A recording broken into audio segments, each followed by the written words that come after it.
Je reviens toujours sur le travail de Shlomo Sand. Je vous rappelle que sur Academ, il y a eu plusieurs exposés de réponses à Sand qui ont été faits au cours des années, ce que vous trouvez sur Internet. Mais il pose de vrais problèmes, Sand. Enfin, je veux dire, plus exactement, c'est pas qu'il les pose, mais c'est parce qu'il y a des problèmes que lui-même se positionne. Et il faut bien reconnaître qu'il met les Juifs dans une situation intenable, épistémologiquement intenable, disons.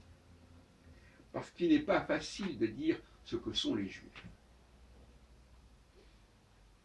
À quelle catégorie ça appartient? On dirait que c'est un peu inclassable.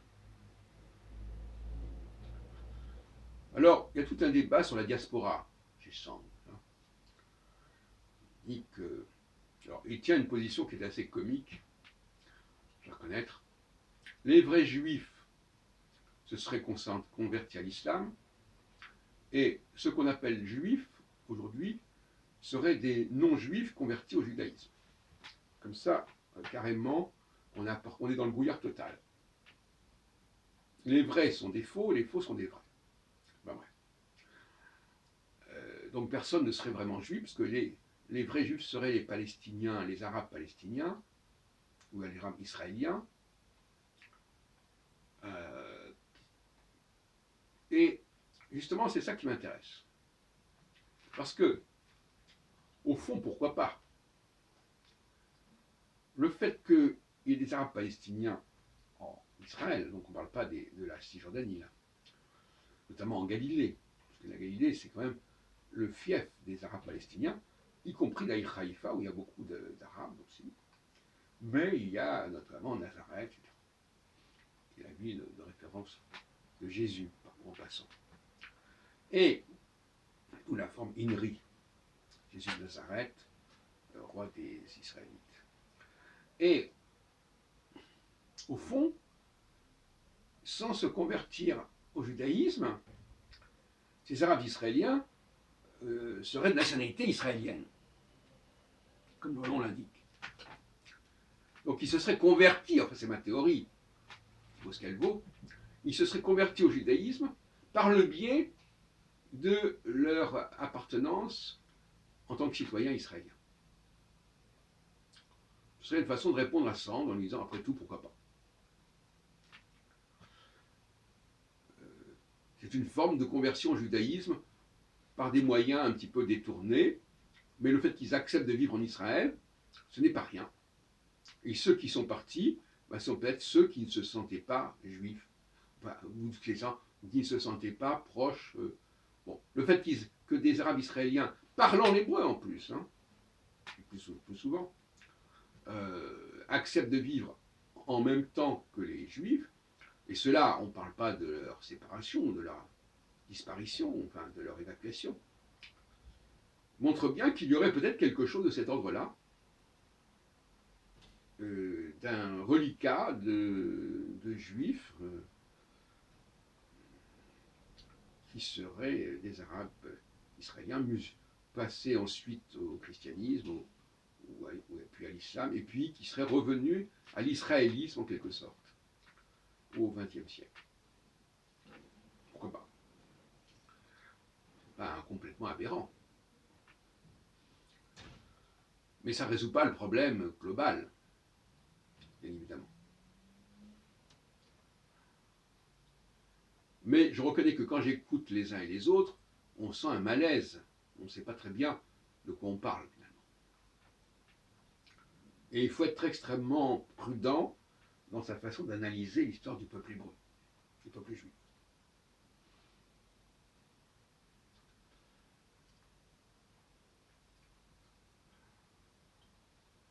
Il y a une sorte de capacité des Juifs à vivre parmi les nations. Et comme dit l'un des intervenants, la diaspora, elle a commencé avec l'exil de Babylone. Et là, ce n'est pas le second temple qui a créé la diaspora, c'est la destruction du premier temple. Tous les deux, d'ailleurs, censés avoir été détruits le même jour, le 9 Ab, ou le double jeûne. Et c'est vrai. Donc il faut remonter quand même au VIe siècle avant notre ère. Donc plus de 600 ans avant la destruction du Second Temple. Et sans raison de dire qu'il n'y a pas eu de dispersion des Juifs en 70 avec la destruction du Second Temple. Ils ont peut-être quitté Jérusalem, mais c'est pas, ils sont pas assez. Et de toute façon, la diaspora, elle existait déjà. Alexandrie, avec le Talmud de Babylone, elle, là où les chrétiens ont trouvé des Juifs, ça leur a permis quand même d'organiser leur action dans tout le bassin méditerranéen. Donc il y avait des Juifs, des communautés juives un peu partout.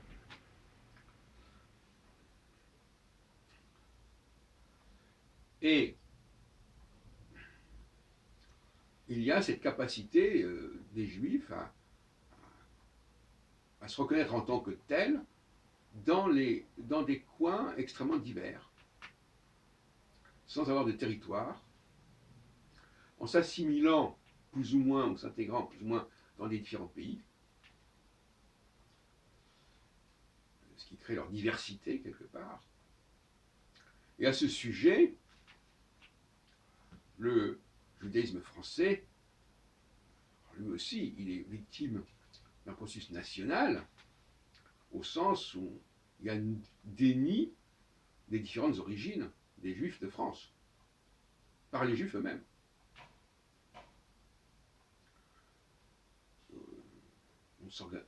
Bon, certainement, bon, on sait très bien qu'il y a tel Juif est séfarade, tel Juif est ashkénaze. Hein. Enfin, ça ne va pas tellement loin. En Israël, d'ailleurs, curieusement, en dépit de tout ce qui a pu être affirmé sur le côté national des Juifs, ils n'en sont quand même pas à nier la diversité des origines. Et de plus en plus, il y a un communautarisme linguistique qui s'établit en Israël, qui fait que en arrivant quand on vient de France, on est juif, et quand on arrive en Israël, on devient français. Ne serait-ce que par l'accent, qui est caractéristique, et qui d'ailleurs fait que les juifs français de métropole sont assimilés aux juifs d'Afrique du Nord. Ce qui n'est pas forcément une évidence très positive, parce qu'il n'y a pas une très bonne image de ces, comment on les appelle, des Yehudé de Foukim. Bon, enfin bref. Donc, oui, chasser le naturel, il revient au galop. Le judaïsme français n'est pas homogène et la société israélienne n'est pas du tout homogène non plus. En dépit de cet impératif national d'égalité et d'évacuation et de refoulement des origines.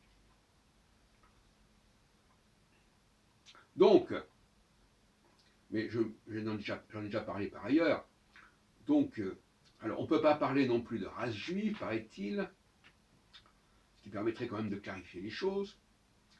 On ne peut pas parler enfin, on ne sait pas par quel bout prendre le problème. Le seul bout par lequel on peut prendre le problème, d'après Sand, c'est la religion. Alors là, il accepte tout. Au niveau de la religion, tout est acceptable. Parce que de toute façon, on est dans la mythologie, on est dans le fantasme, on est dans le messianisme, tout est possible. C'est pour ça qu'il tique sur les juifs laïcs, qui se disent juifs et qui ne sont pas religieux. Ça l'énerve prodigieusement. On peut le comprendre. Parce que moi j'ai toujours dit que les juifs laïcs, c'était l'avenir du judaïsme. En ce XXIe siècle, ils sont tenants d'une vérité qu'ils ne comprennent peut-être pas eux-mêmes d'ailleurs, ce que j'appelle le judaïsme sérigien justement, au nom du Séri et de l'association que j'ai créée en 1978, le Cercle d'études et de recherche sur l'identité juive, qui a fait plusieurs publications. On peut lire notamment les cahiers du Sérige, on peut les lire à la Bibliothèque nationale ou à l'Alliance israélite, je pense, à la Bibliothèque de l'Alliance israélite qui est maintenant rue Michel-Ange. Et donc, voilà, il y a effectivement un problème de définition de ce que sont les Juifs. Et alors on va dire, oui, alors c'est pas une race, on peut pas dire que c'est une race, là derrière, il y a là un mystère que je veux bien admettre comme mystère, qui est peut-être un des mystères qu'assument pleinement justement les juifs laïcs, il y a quelque chose de particulier au fait d'être juif, qui s'expliquera peut-être un jour. Il y a une caractéristique, il y a une signalétique particulière des juifs, qui explique d'ailleurs la Shoah, qui explique peut-être aussi l'État d'Israël, quelque part aussi, bien sûr, qui ne se situe pas nécessairement au départ, qui ne se situait pas dans l'optique, dans la mouvance religieuse au tout début, mais simplement trouver des solutions pour sauver, pour protéger, pour accueillir les juifs qui étaient en problème, ne serait-ce que pour des périodes relativement courtes. C'était pas forcément pour s'installer définitivement. Donc, voilà, je dirais que un des grands principes du judaïsme laïque, puisqu'on dit qu'il est vide, c'est qu'il croit, il y a une croyance en une spécificité des juifs, dont on ne sait pas exactement comment la définir, que ce soit nationale, raciale, religieuse, non, mais il y a quelque chose qui existe et qui est un grand mystère, voilà. Donc le grand mystère de la réalité juive, et Sand, du fait justement qu'il n'accepte pas ce grand mystère qui est porté par les juifs laïcs, de facto, eh bien, comme il refuse cette voie, eh bien, il retombe dans les autres voies religieuses, nationales. Ben oui, il accepte l'idée qu'Israël existe, que c'est une réalité. Pour lui, c'est une réalité. Même si c'est une réalité qui est née du sentiment religieux, en fait, c'est une réalité politique, sociologiste. Et puis, il accepte aussi qu'il y ait des juifs qui aient des croyances, etc. Mais la différence avec les juifs laïcs, c'est que eux, c'est pas une croyance. Eux, ils sont porteurs de cette réalité, ils l'assument pleinement. C'est pas une croyance. Voilà. Ils savent qu'il n'existe que grâce à cette réalité fondamentale. Et qu'il n'existe pas par le biais de la religion ou par le biais de leur appartenance à un pays donné, comme par exemple Israël. Voilà. Donc c'est sur ce point qu'il y a un débat scientifique, si on peut dire, mais je renvoie quand même à la prophétie de Jérémie 31, qui me paraît le vecteur principal du judaïsme laïque. Et pour moi, le judaïsme laïque, c'est une façon de parler, parce que le judaïsme laïque, c'est justement le nouveau judaïsme, et un judaïsme qui renvoie, au fond, pleinement à la notion de l'origine du peuple hébreu, de la création du peuple hébreu, il y a des milliers d'années. Et là, on est vraiment au point de départ, on revient au point de départ. Donc, paradoxalement, c'est une espèce de cercle qui se boucle, on revient au point de départ, le mystère de l'émergence de ce peuple qui a un rôle particulier à jouer dans notre humanité, notamment dans notre Occident. Il a un rôle à jouer, et depuis 500 ans, il joue ce rôle d'éveil, il permet, dans les pays où il se trouve, un certain épanouissement général, il apporte beaucoup aux sociétés dans lesquelles il se trouve, et c'est pour cela qu'il n'a pas à être stérilisé en mettant tous les juifs dans le même point. Les juifs ne peuvent... C'est comme si on mettait des hommes sans femmes. Et quelque part, pour moi, les nations sont les femmes. Et les juifs sont les hommes, pour simplifier. Donc on ne peut pas séparer les deux. Ou alors on est dans un couvent.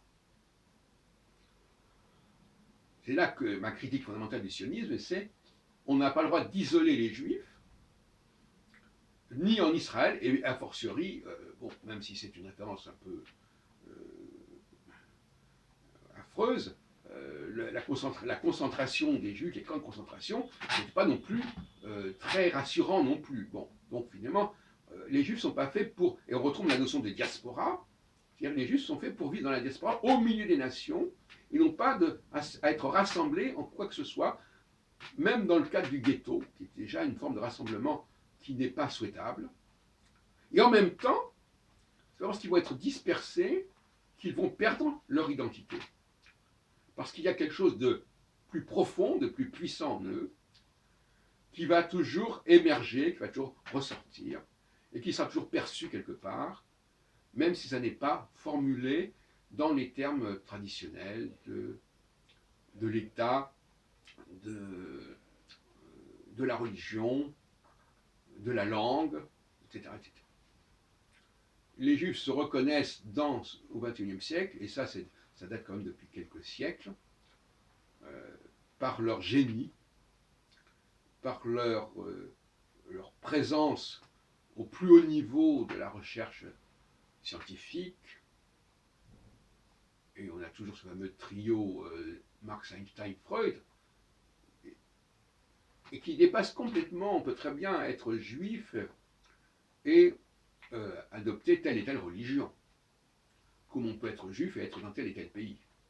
L'appartenance religieuse n'est plus un élément essentiel de la judéité au XXIe siècle. Mais, néanmoins, même si tel et tel juifs sont français et même éventuellement tentés par telle et telle religion, comme par exemple beaucoup de juifs bouddhistes, hein, comme ma sœur, ça ne change rien au fait qu'il y a un statut, il y a une condition du juif laïque qui est là et qui n'est pas vide de sens et qui va se perpétuer et qui est déjà là. Et je précise là, je ne suis pas en train de faire des prévisions ni des prophéties, je constate simplement quelque chose qui est déjà là depuis plusieurs siècles et qui va continuer à exister.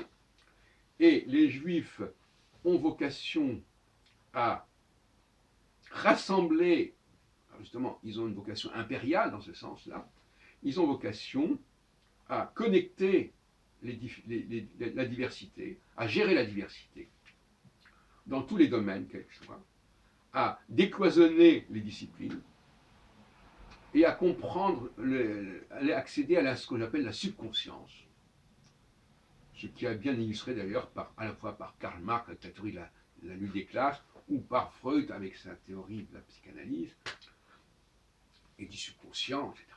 Donc, voilà, les Juifs ont cette vocation-là, et c'est pour ça que j'attache beaucoup d'importance à la notion d'empire, parce que mon avis, la notion d'empire, alors que la notion d'empire est une notion qui fait sens pour les Juifs. Parce que l'empire, c'est quelque chose qui se situe au-delà des nations, au-delà des différences. Et ils ont un rôle à jouer considérable. On leur reproche parfois leur cosmopolitisme. Ils ont un rôle à jouer considérable dans la création des fédérations, des confédérations, des unions, des communautés, au sens, comme on disait, la communauté européenne. Et ils sont le ciment des empires.